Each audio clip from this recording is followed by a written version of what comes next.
Hello to all Instagram. I thought I would make a quick video today from my haunted farm home. Wanted to show you guys a quick little thing here. Here is the front porch. And here she is. Haunted as fuck. And it seemed like everyone decided to mow their lawn at this exact moment because I wanted to do this outside, but I have something to share with you guys that happened to me last night.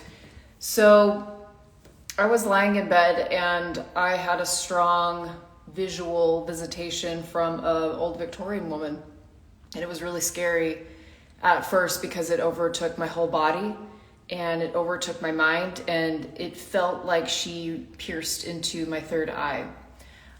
For those of you that don't know me or that are kind of new to what I do, I've been doing psychic mediumship for over a decade. My first experience was down on South Temple, downtown Salt Lake City, in one of the older homes, and since then it's just been coming frequently with different visitations.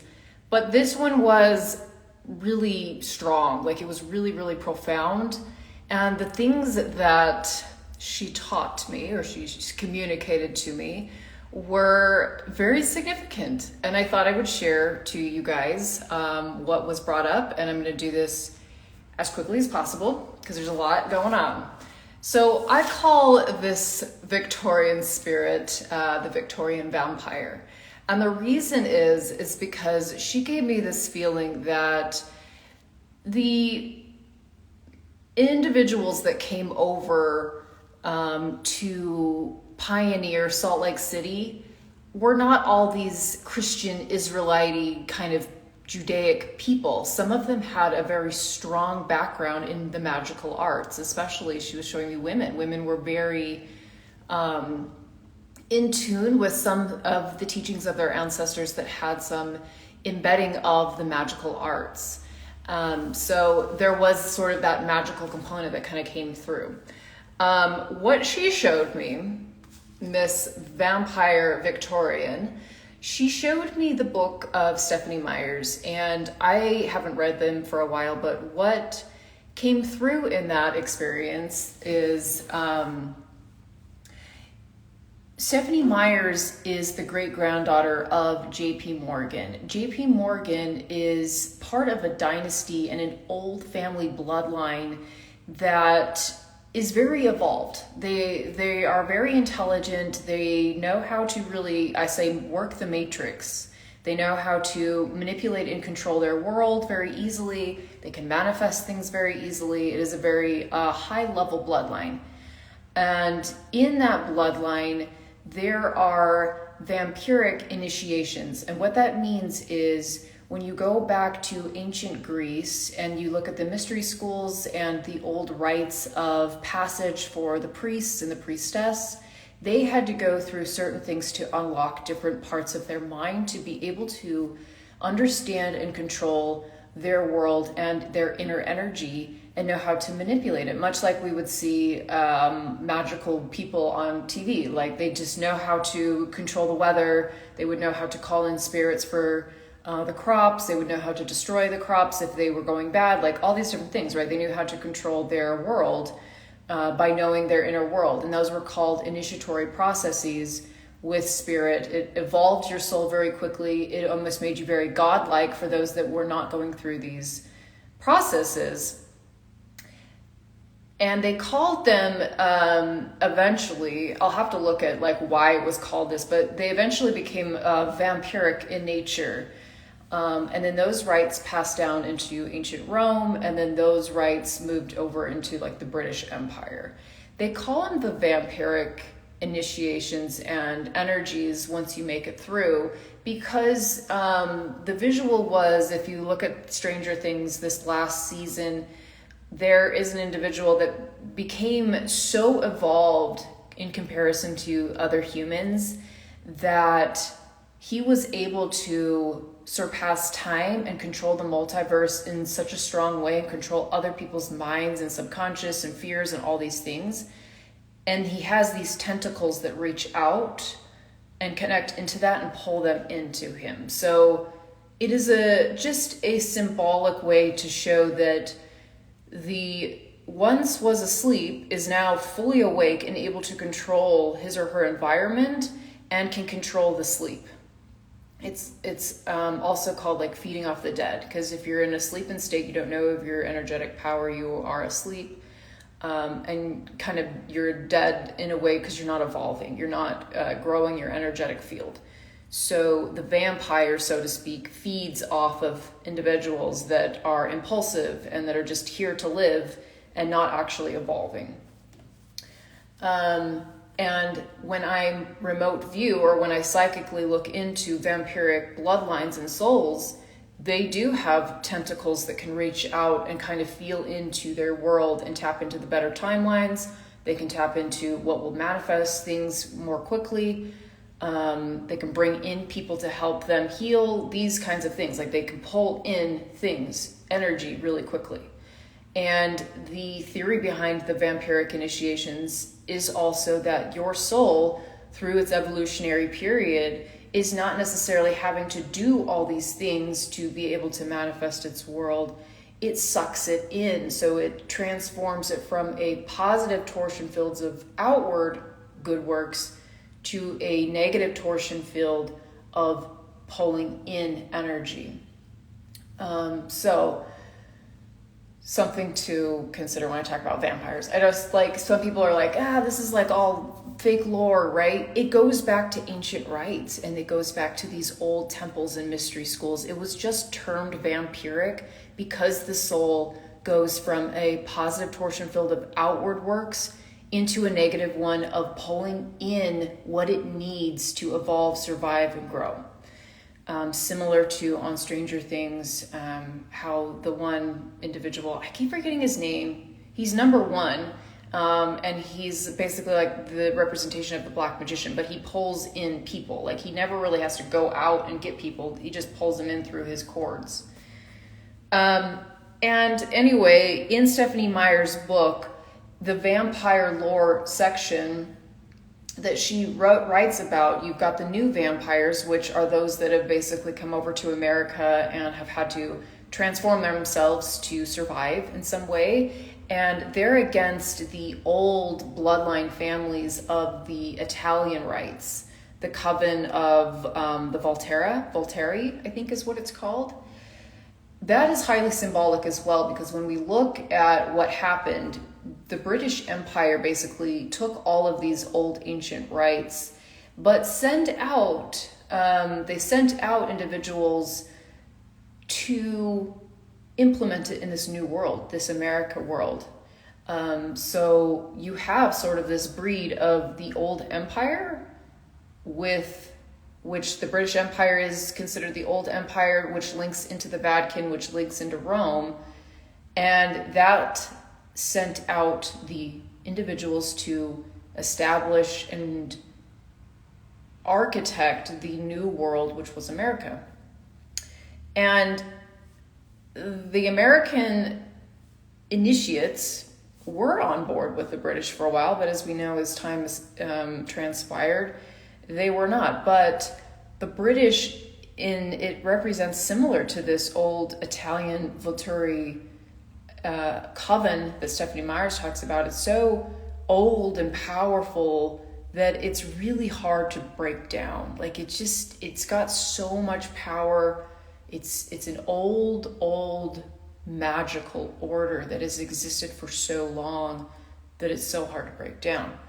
But when these individuals come over to America, what happens is they make the enemies with the natives, and the natives are the ones that were given the rights to this land and the rights to be able to have their own initiations through their own temples and through their own spiritual rites. So by the vampires, or let's just say like the old British vampires or monarchies or powers and controls, as they come over and take over the native, they now create a huge energetic enemy. And with what Stephanie Myers is trying to portray, at least from the message that this Victorian kind of sent over to me, there is an attempt and an energetic push to heal the native spirit and these old bloodline families that came over and basically took everything. When you look at the Twilight series, you have the old native lore of where they turn into werewolves. And this is significant because that is the symbol of their vampire initiation. So when one turns into the werewolf, they become the ultimate, I don't want to say creator, it's more of predator, like the ultimate predator of this land.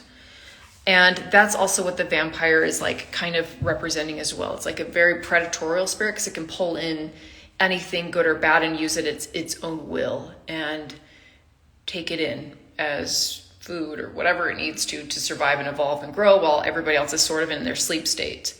So the wolf is that symbol for the natives. So when you talk about like Walker, what is it? Walker Ranch? No, Skinwalker Ranch. There have been individuals that have talked about seeing like werewolves on like standing up, like men shifting into like werewolf.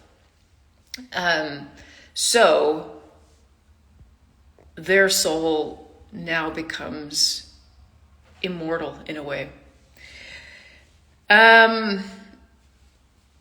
I'm just looking to see like what else. Okay. So the other thing that came with this Stephanie Myers download was that in that book, the vampire, Edward and Bella, they have a child, and Jacob, the werewolf, the native, is able to imprint on that code, on that DNA line, on that bloodline, and they are to come together to heal.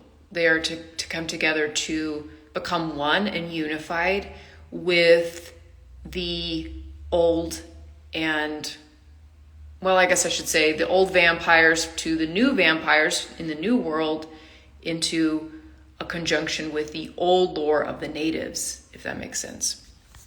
So it's something to think about, right? Like what is happening, especially, in different parts of the US, there is a strong turnover from these old bloodline families that ran very victorious empires of business and financial monopolies. Actually, that's where JP Morgan, that's where allegedly the word monopoly started to come from, is JP Morgan basically took hold of every banking system and created a huge monopoly through that financial system that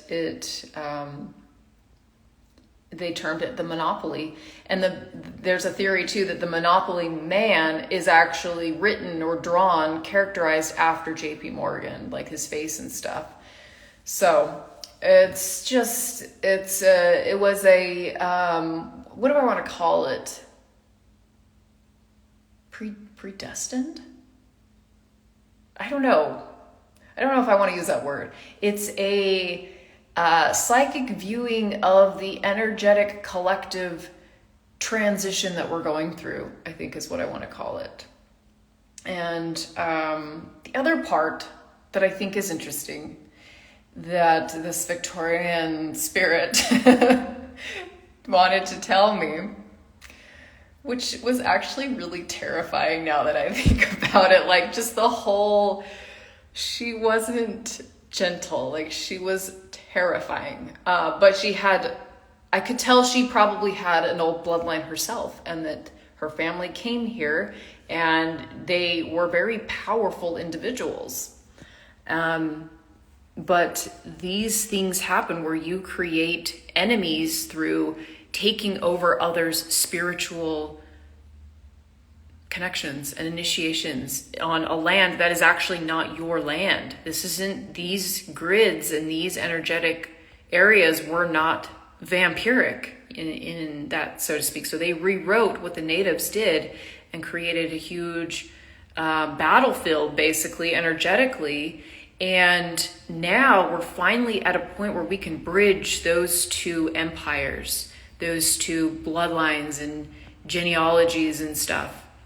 And the other thing she showed me was during this time when America was getting built, there was a huge call to develop land. They needed farmers. They needed to develop agricultural and farming to be able to obviously just grow the empire here, feed people and build this new world. The people that were the best at this were Germanic tribes. They were those of the old Scandinavian and Norse tribes. They were, from what the spirit had communicated, they had a bloodline and an energy very similar to what we would think the natives do here. The Germanic and Scandinavian, they were given their land and their regions as sacred rights to protect, and they were very connected to the energy and the spirit around that land as the sacred keepers, and they were very serious about this. They were not only farmers, but because of the rights that they believed in, similar to the natives, they were warriors. They fought hard for these beliefs and for the right to protect the land. So when the Germanic tribe started to come over to develop this land, they also brought an essence of their gods and of their warrior spirit that the natives are speaking to at this time. So if you have that in your bloodline, or if you've incarnated into a family that had immigrated from those bloodlines, which many do, like Danish, Scandinavian, like Denmark, I don't even know all the Scandinavian, German, like these are very,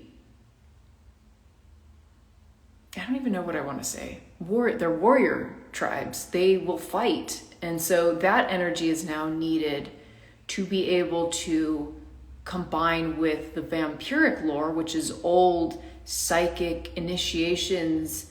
This is my bloodline because I'm from a Greek bloodline, which is the old rites. It's where the Romans took their rites of initiation. But these are old gods of the astrologies and the stars and math and all these things. So they're more logical things. The Germanic tribes and the Scandinavian are really into the warrior spirit of their heart and their land and what they're willing to fight for. So keep that in mind. That was also shown to me that's the third triad, so to speak, of the component that's getting built into this grid right now. And it's getting to the point where we are fighting for a new world. We're fighting to be able to turn over into new energy, which is going to be really fun and really exciting. I don't think that, the other thing that came up that was actually kind of cool is the Germanic tribes were the only ones to be able to defeat the Romans. No other tribes could conquer the Roman Empire because it had gotten so powerful and so big. And so I could consider that very metaphorically when you look at Stephanie Meyer's writings, right? Like, who is the only one that's able to defeat the old covens, these old magical rites?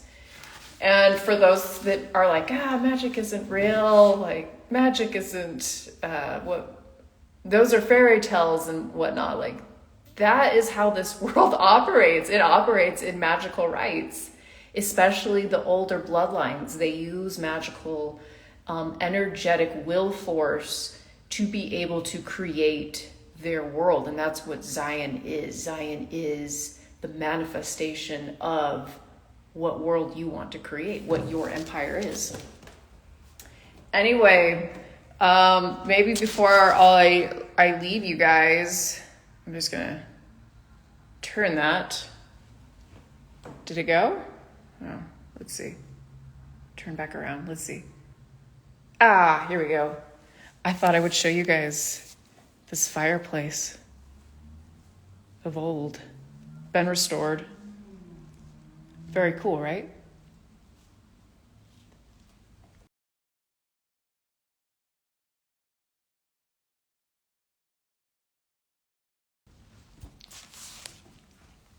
All right, that's all I wanted to share. That's my gnosis of the day. Hopefully, I'm getting distracted with the bee. Hopefully you guys have a good day, and we'll talk to you later.